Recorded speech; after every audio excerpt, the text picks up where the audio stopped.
నాకేం అభ్యంతరం లేదు మాట్లాడడానికి. మా రైతులది ఏం రాదు, రైతులు తొక్కిపోతాం.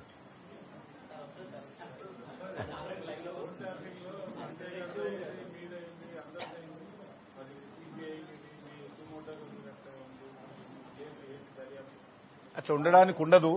ఇది రాష్ట్ర ప్రభుత్వ పరిధిలో జరుగుతున్నటువంటి దర్యాప్తు కాబట్టి రాష్ట్ర ప్రభుత్వము, ముఖ్యంగా తెలంగాణ ముఖ్యమంత్రి అయినటువంటి రేవంత్ రెడ్డి గారు ప్రతిపక్షంలో ఉన్నప్పుడు, కాంగ్రెస్ పార్టీ అధ్యక్షుడిగా ఉన్నప్పుడు వారు పదే పదే ఫోన్ ట్యాపింగ్ కేసు విషయంలో సిబిఐ దర్యాప్తు జరగాలని వారు పదే పదే డిమాండ్ చేశారు. కాబట్టి కాంగ్రెస్ పార్టీ నాయకులు సిబిఐకి నేరుగా దీని మీద దర్యాప్తు చేయాలని చెప్పి ఉత్తరాలు రాశారు. కాబట్టి ఈరోజు వారు అధికారంలోకి వచ్చి 18 నెలలు కావస్తుంది. కాబట్టి ఇప్పుడు ఫోన్ ట్యాపింగ్ కేసు విషయంలో మరింత సమర్థవంతంగా దోషులకు శిక్ష పడే విధంగా ప్రజాస్వామ్య వ్యవస్థను కాపాడుకోవాలంటే మరి రోజు సిబిఐ దర్యాప్తు జరిపితే బాగుంటుందనేటువంటి విషయం మనవి చేస్తా ఉన్నాను. ఎందుకంటే ఆ రోజు ఫోన్ ట్యాపింగ్ చేసింది పోలీస్ వ్యవస్థని.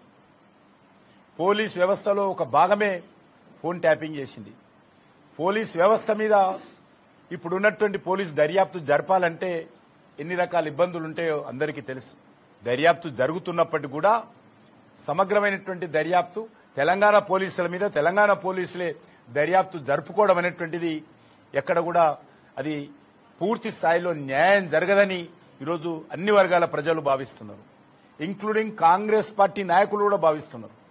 పోలీసుల మీదనే పోలీసులు దర్యాప్తు జరుపుకోవడం, ఒక వ్యవస్థ మీద, వ్యక్తి మీద కాదు, ఒక పోలీస్ వ్యవస్థ మీద అదే పోలీస్ వ్యవస్థ దర్యాప్తు జరపడం అనేటువంటిది పూర్తి స్థాయిలో న్యాయం జరగదని ఈరోజు కాంగ్రెస్ పార్టీలో ఉన్నటువంటి శాసనసభ్యులు, పార్లమెంట్ సభ్యులు, మంత్రులు కూడా భావిస్తున్నటువంటి నేపథ్యంలో నేను ఇప్పటికైనా ముఖ్యమంత్రి గారిని కోరుతా ఉన్నాను.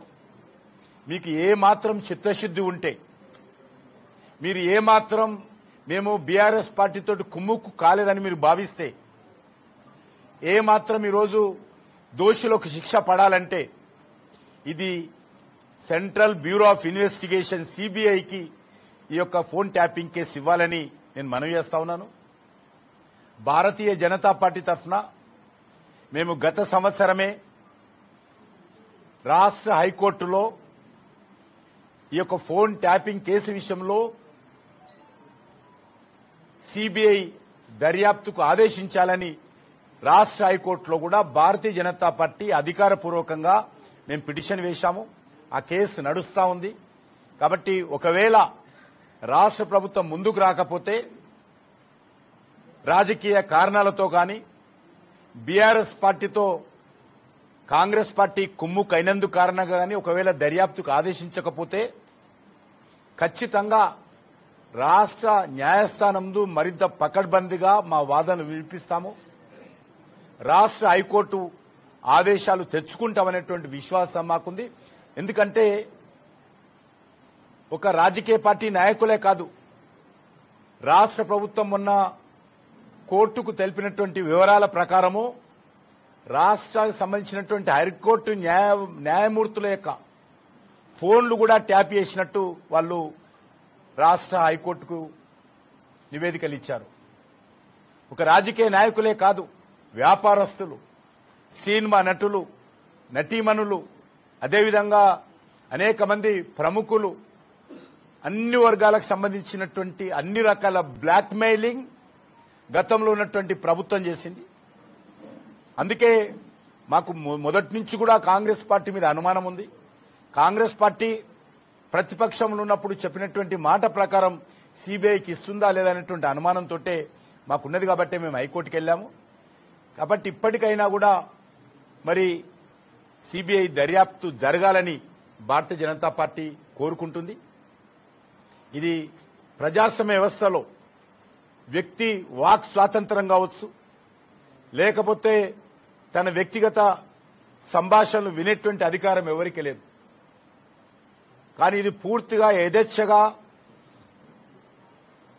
ప్రతి ఒక్కరి బాత్రూములకెళ్లి, బెడ్రూమ్లకెళ్లి, వ్యాపారాలకెళ్లి, సంబంధాలకెళ్లి తొంగి చూశారు బీఆర్ఎస్ పార్టీ నాయకులు ఈ టెలిఫోన్ ట్యాపింగ్ ద్వారా. ఇంత దుర్మార్గంగా దేశంలో ఎక్కడ కూడా ట్యాపింగ్ జరగలేదు. దేశ వ్యతిరేక శక్తులకు సంబంధించి ఏదైనా ఎక్కడైనా ట్యాపింగ్ జరిగితే దానికి పక్కాగా కమిటీలు ఉంటాయి. అందులో చర్చించి ఏ వ్యక్తి ఇందులో మీడియాకు సంబంధించినటువంటి ఎడిటర్సు, మీడియా అధినేతలు, మీడియా రిపోర్టర్స్ ఫోన్లు కూడా ట్యాపింగ్ చేశాను. ఇవాళ ఇంటర్వ్యూ చూశాను నేను. కాబట్టి మీడియాను కూడా వదలే ఇందులో ప్రతి ఒక్కరి యొక్క ఫోన్లు ట్యాపింగ్ చేసినటువంటి నేపథ్యంలో ఇది ఒక సాదాసీదా కేసు కాదు. ఈ కేసు మరి ఖచ్చితంగా సిబిఐ ద్వారానే పూర్తి స్థాయిలో పరిష్కారం అవుతుంది, దోషులకు శిక్ష పడుతున్నటువంటి ఆలోచన ఈరోజు తెలంగాణ ప్రజలలో ఉంది. కాబట్టి తెలంగాణ ప్రజల ఆకాంక్షల మేరకు ఈ కేసును సిబిఐకి ఇవ్వాల్సిందిగా భారతీయ జనతా పార్టీ డిమాండ్ చేస్తోంది.